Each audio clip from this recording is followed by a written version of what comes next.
As this virus continues to ravage the world, there are also questions about how this all started. Some say that it was a wet market inside Wuhan, that may be to blame, and that these types of places pose a risk to us all. But is that true?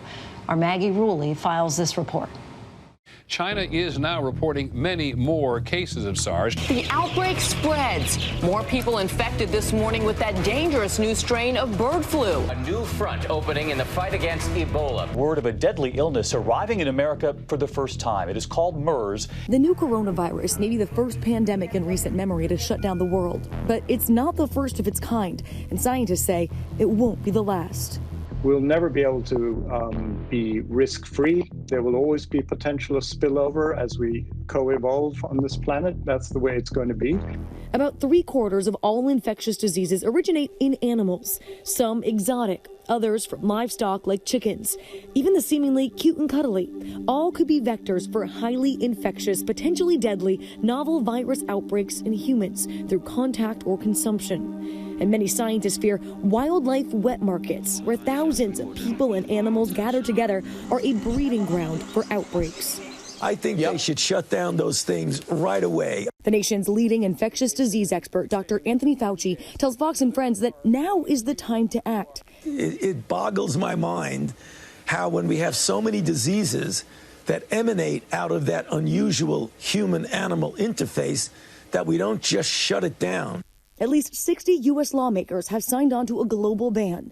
And some members of Congress are even threatening political action. And they need to pay a price. We need to start changing the way we trade until they shut these wet markets down. Shut the wet markets down. Threats of a global trade war. Over what? Wet markets are common in Southeast Asia and China, some selling and slaughtering live animals.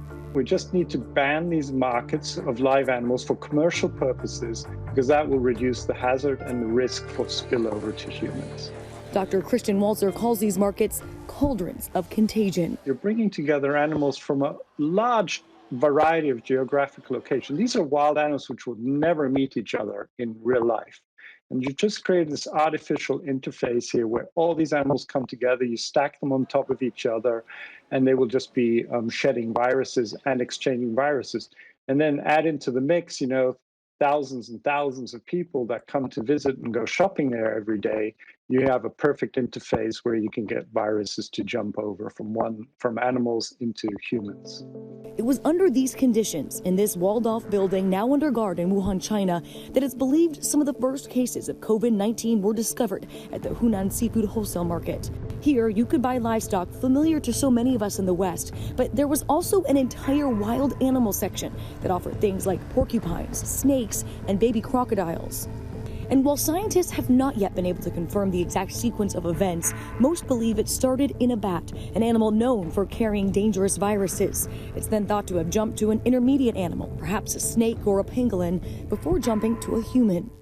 It's really important to understand the difference between domestic animal and livestock production, where we've co-evolved with livestock for thousands of years, 5,000, 6,000 years and more. And we really know a lot about diseases that livestock harbor and poultry. But we know nothing, just about nothing, about what disease agents wildlife can harbor. They think there's about 700,000 viruses just in mammals and birds, which could potentially cause zoonotic disease in humans. But the growing calls to shut down all wet markets because of their mortal threat may be excessive. Only a small percentage of wet markets are known as wildlife markets, where they sell wild animals for meat or as pets, often mixing livestock with illegal wildlife for sale. But the vast majority are similar to farmers markets, selling everything from fish and meat to non-perishables, and they are integral to daily life in much of Asia.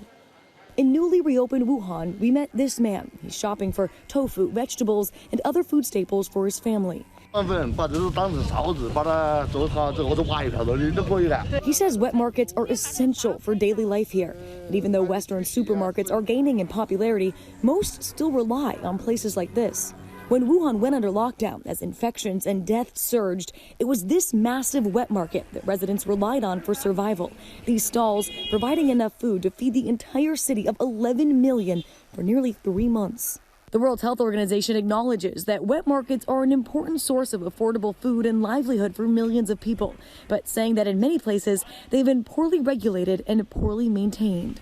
WHO's position is that when these markets are allowed to reopen, it should only be on the condition that they conform to stringent food safety and hygiene standards. Adding that governments must rigorously enforce bans on the sale and trade of wildlife for food.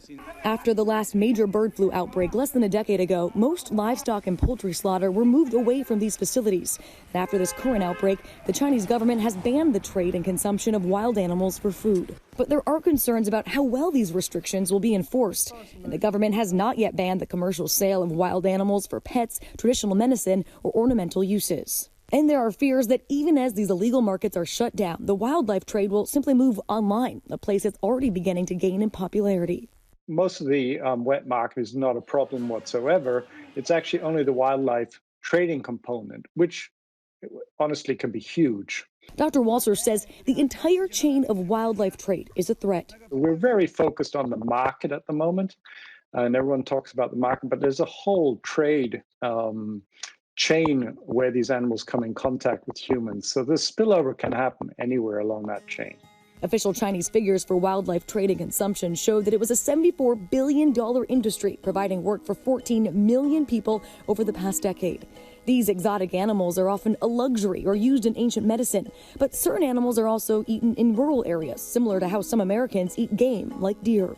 Live animals is really a speciality in Southeast Asia, and the sheer size and magnitude of animals which are being traded is unique to Southeast Asia and China. It's a big business to stop. But for the first time, Dr. Walser says he feels he has international support. There's no going back. I mean, these past 12 to 14 weeks have changed the world. So I'm very, very optimistic that we'll move forwards, and within the next 6 to 12 months, we'll have legislation in place throughout all these countries.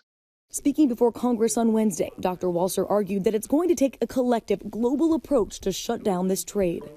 With an estimated 1.7 million undiscovered viruses out there in wildlife, Dr. Walser calls on the U.S. to lead this mission, saying the focus now needs to be on shutting down the illegal wildlife trade and stopping the spread of the next pandemic before it starts.